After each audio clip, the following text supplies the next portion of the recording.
But on camera একদমই হইনি। সুন্দর করে হাঁটো, পায়ের দিকে তাকাবে একবার, একবার ছাতার দিকে তাকাবে। ছাতা দিয়ে আমি পুরো ভিজে একদম ভূত হয়ে গেছি।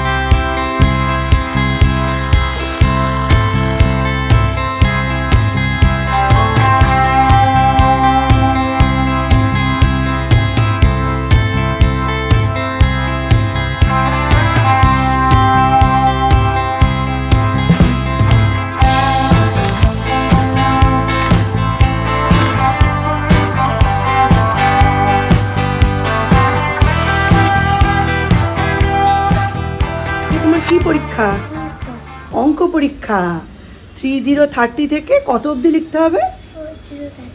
4040।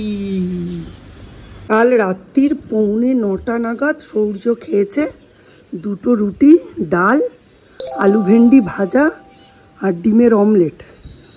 আর আজকে এখন ঘুম থেকে উঠে জাস্ট আধা ঘন্টা আগে ঘুম থেকে উঠেছে, এখন খেলো 2 চামচ হরলিক্স আর হাফ চামচ ছাতু মিশিয়ে একটা লিকুইড ড্রিঙ্ক। এটা মোটামুটি চলবে। আবার স্কুল থেকে পরীক্ষা দিয়ে বাড়িতে এসে তারপর বাকিটা খাবে। চলো, সৌম্যর আজকে ম্যাথ পরীক্ষা, লজ্জা হওয়া উচিত। জীবনের সেরা প্রস্তুতি নিয়ে পরীক্ষায় যাচ্ছে। 8টা চ্যাপ্টারের মধ্যে 2টো হয়েছে। বসে বসে কোশ্চেন পেপার টুকবি, তাও পরীক্ষা দিতে যাবি। কি সোপ পেপার? দেখি একটু দেখাও আমাদের। এই যে এগুলো হচ্ছে কালারফুল সোপ পেপার আছে। তো আমি তোমার একটা সোপ পেপার দিচ্ছি, এটা হাতের মধ্যে ঘষো, হাতে ঘষো, দেখো ফেনা হবে। এই তো এই যে সোপ বেরোচ্ছে। ভালো করে ঘষে নিয়ে হাত ধুয়ে নিলে হাতটা ফ্রেশ হয়ে যায়।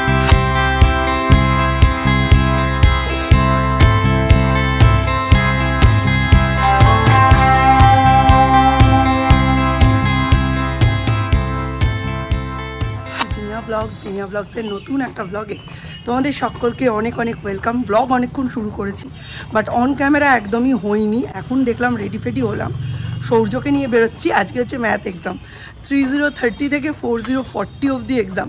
খালি 3232 এর পরে বলছে 3535, বুঝেছো? তাই আমি বলেছি ও যদি 3232 পরে কত হয় বলতে না পারে, ওকে আমি বিক্রি করে দেবো। 3232 এর পরে কি হয়? বিক্রি হয়ে যাওয়ার ভয়ে একজন বলছে 3232 এর বদলে তারপরে 3333, নইলে ওকে আমি শিওর বেচে দেবো। ওকে আমি বোর্ডিং স্কুলে দিয়ে দেবো, যেখানে ওকে দিয়ে কমোড পরিষ্কার করাবে, জুতো পরিষ্কার করাবে, বাসন মাজাবে, কাপড় কাচাবে, এইসব করবে, পটিও পরিষ্কার করাবে। ঠিক আছে? ও যদি আজকে ঠিকঠাক না লিখতে পারে। সুন্দর করে হাঁটো, পায়ের দিকে তাকাবে একবার, একবার ছাতার দিকে তাকাবে, একবার পায়ের দিকে, একবার সামনের দিকে।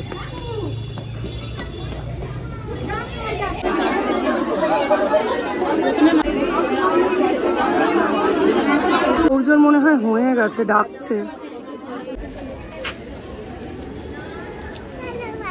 বৃষ্টির মধ্যে প্রথমে তো নিচ্ছিলামই না, এখন নিয়েছি। এইবার টোটো করে বেরিয়ে যাবো। বলছে আমি হেঁটে হেঁটে যাবো, অন্য কোনো দিন বলে না, আজকে বলছে হেঁটে হেঁটে যাবো। আর তোকে ছাতা দিয়ে আমি পুরো ভিজে একদম ভূত হয়ে গেছি, পুরো ঘোলা হয়ে যাচ্ছে চারিদিক। আর এই যে পুরো দেখে মনে হচ্ছে কসুরে জয়, মাথার ওপরে ছাতা দিয়ে সূর্য হাঁটছে, ঠিক মনে হচ্ছে এটা মাশরুম রাস্তা দিয়ে হেঁটে বেড়াচ্ছে, সবাই হাসছে আর আমি পুরো ভিজে। অতীতেই ক্ষতি বন্ধুরা, অতীতেই ক্ষতি। অতি বৃষ্টিতে ক্ষতি, অতি উষ্ণতাতে ক্ষতি, অতি ভালোবাসায় ক্ষতি, অতি প্রেমেও ক্ষতি। রোদে শুকোতে দিলাম, বৃষ্টিতে ভিজে গেল। সূর্য সেই সকালবেলা একটুখানি ছাতু আর হরলিক্স খেয়ে গেছে, তো ওই জন্য ওর জন্য একটু চিলা বানিয়ে দিচ্ছি। একটু ঘি দিয়ে দিলাম প্যানে, প্যানের ঘিটা একটু গরম হোক। এতটা ঘিয়ের প্রয়োজন ছিল না, একটু বেশি করে দেব। সে যাই হোক, এটা একটু গরম হোক, তারপর এটাতে বানাবো বেসন চিলা। আগেই বলেছি আমি চিলা বানানোতে একদমই এক্সপার্ট নই। চিলা, গোলা রুটি, প্যানকেক কিছু পারি না। একটু না আমার সময় লাগে এইসব জিনিসগুলো। রুটি বলো, ভাত বলো, তাড়াতাড়ি করে ফেলতে পারি, এইসব জিনিস পারি না। একটু সেটেল হোক, তারপর এটাকে উল্টাবো। উল্টানোটা জরুরি, যদি গন্ডগোল হয়ে যায় না, সৌর্য একদম খেতে চাইবে না। এর মধ্যে আমি হালকা একটু চিলি পাউডার দেবো, কারণ কাঁচা লঙ্কা দিইনি।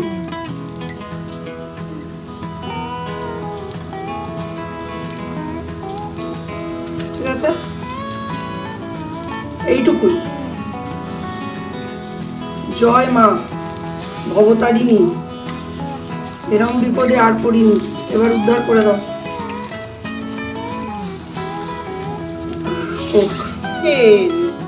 সোমবার ফিরবেন, মঙ্গলবার থেকে স্কুল করবেন।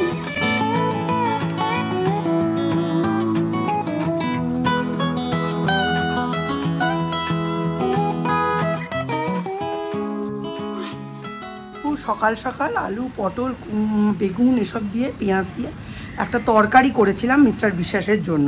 সেটা এতটা বেশিই করেছিলাম যাতে আমাদের দুপুরে হয়ে যায়। ডাল তো কড়াই থাকে, ওটা রয়েছে। রাত্রে ভেজেছিলাম আলু ভেন্ডি, সেটাও রয়েছে। আর এখন বানাচ্ছি ডিমের ঝোল।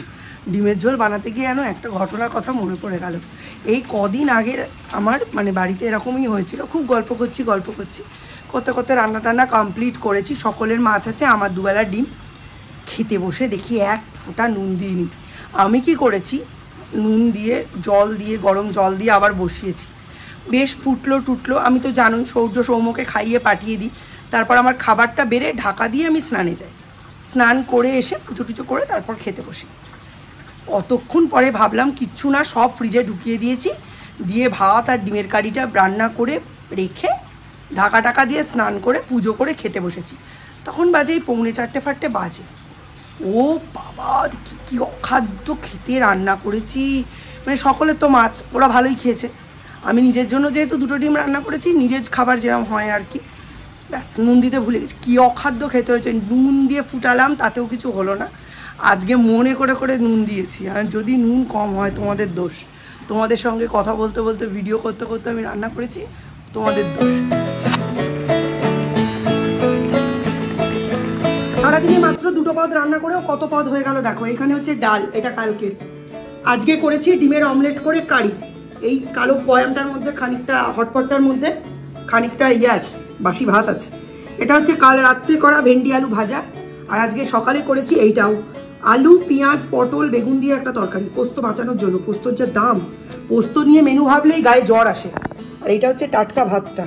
ঠিক আছে, এইখানে একটু বাসি ভাত দেখছি ফ্রিজের মধ্যে রয়ে গেছে, আমি গরম করে খেয়ে নেবো। একেবারে সলা ভাত আছে। তো চলো, এই হচ্ছে আমাদের লাঞ্চের ব্যাপার। শত্রুঘ্ন সিনহার 2 ভাই আছে। একজনের নাম রাম, একজনের নাম লক্ষণ। আর সোনাক্ষী সিনহার 2টি ভাই আছে। একজনের নাম লব, একজনের নাম কুশ। শত্রুঘ্ন সিনহা, সোনাক্ষী সিনহা যে বাড়িতে থাকে তার নাম রামায়ণ। আর শত্রুঘ্ন সিনহার মেয়ে সোনাক্ষী সিনহা যেটা করলো সেটাকে বলা যায় শূর্পণখার কাজ। খাল কেটে কুমির ঢোকানো। যে বাড়ির প্রতিটি পরতে সনাতনী চিন্তাধারা, হিন্দুত্ববাদ, সেই বাড়িতে জামাই হয়ে এলো একজন মুসলমান ছেলে। সোনাক্ষী সিনহার মা আর 2 ভাই নাকি এই বিয়েটাকে বয়কট করেছে। যেহেতু মেয়েরা বাবার খুব প্রিয়, সেই জন্য শত্রুঘ্ন সিনহা এটা বয়কট করতে পারেনি। এটা নিয়ে তোমাদের কি মনে হয়? আমার মনে হয় এটা হচ্ছে মুসলিমদের লাভ জিহাদ। সেটাই, আমি এটাই মনে করি। প্রত্যেক ধর্মকেই রেসপেক্ট করি, প্রত্যেক ধর্মকেই ভালোবাসি, কিন্তু নিজের ধর্মকে সব ধর্মের থেকে বেশি ভালোবাসি।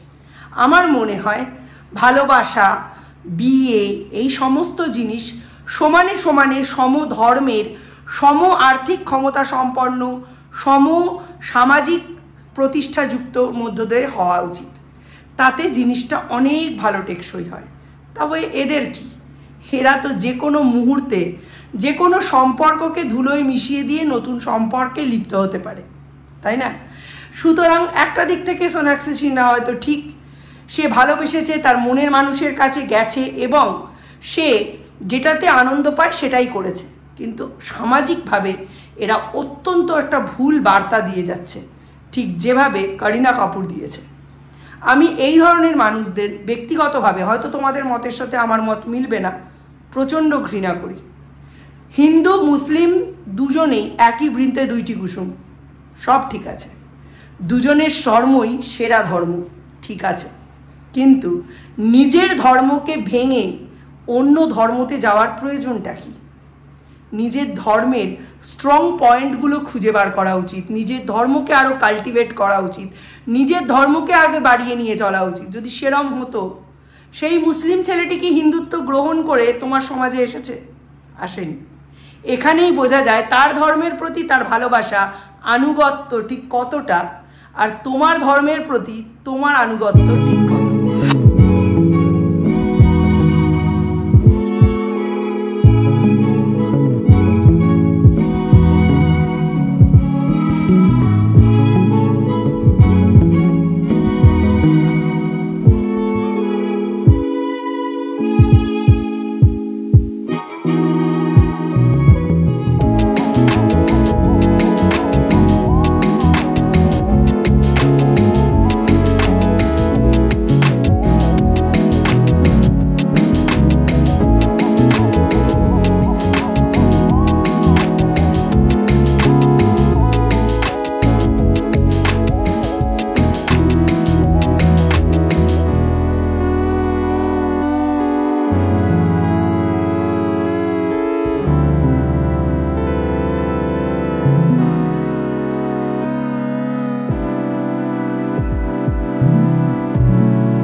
এতদিন এই কটাই ছিল, আজকে এই পাতাটা নতুন চোখ মেলেছে, একদম কচি কলা পাতা। একটু বড় না হলে এদের ভেনিশনগুলো স্পষ্ট হবে না। একটু নিচের দিকে গেলে এই যে কি অসম্ভব সুন্দর না, এলিফ্যান্টস ইয়ার। কি হচ্ছে এটা?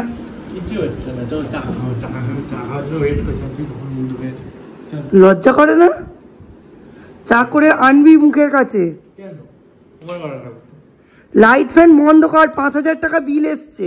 জুলাই থেকে শুরু হচ্ছে এই 2024-এর পুজো special diet and workout regime in my channel. তোমরা যারা যারা এটার সঙ্গে সঙ্গে হাঁটতে চাও, পথ চলতে চাও, তারা অবশ্যই সেটা করো। আশা করছি তোমাদের এটা খুব ভালো লাগবে।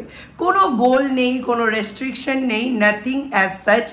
আমরা জাস্ট দেখব 100 ডেজে এই ওয়ার্কআউট রেজিম আর এই ডায়েট চার্ট ফলো করে কতজন একটা হেলদি লাইফস্টাইল লিড করতে পারো। আফটার 40 এটা হওয়া উচিত একটা big milestone to stay healthy for ever. তো চলো, আজকে বিকেলবেলা থেকে সেরকম কিছু ব্লগ করিনি, বাট আজকে কিন্তু অনেক রান্নাবান্না আছে রাতের জন্য। দেখি কি কি বাড়িতে আছে আর কি রান্না করব। দুপুরে তো যেমন তেমন করে চালিয়ে দিয়েছি, বাট রাত্রিটা করতেই হবে। আর এখন দেখছো রাত্রে সবাই রুটি খায়। গাদা জলের বোতল জমেছে, সব কটা ভরতে হবে, এটাকে সেট করতে হবে। ঘরে কুরুক্ষেত্র সেট করতে হবে। পিঙ্কের মধ্যে দুনিয়ার বাসন সব ধুতে হবে। শুক্রবার রাত আর শনিবারের সারা দিনের সবজি প্ল্যান করতে হবে।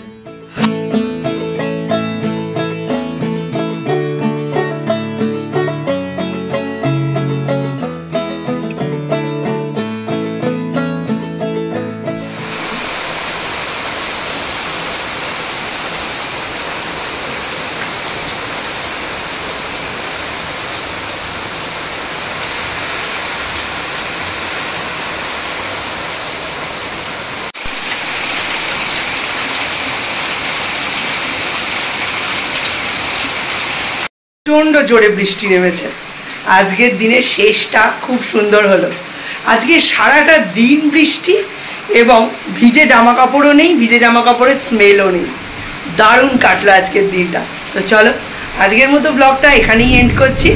দেখা হবে নতুন একটা ব্লগে with a rainy morning, smiley face. সকলে ভালো থেকো, সুস্থ থেকো। Tata, bye bye, good night.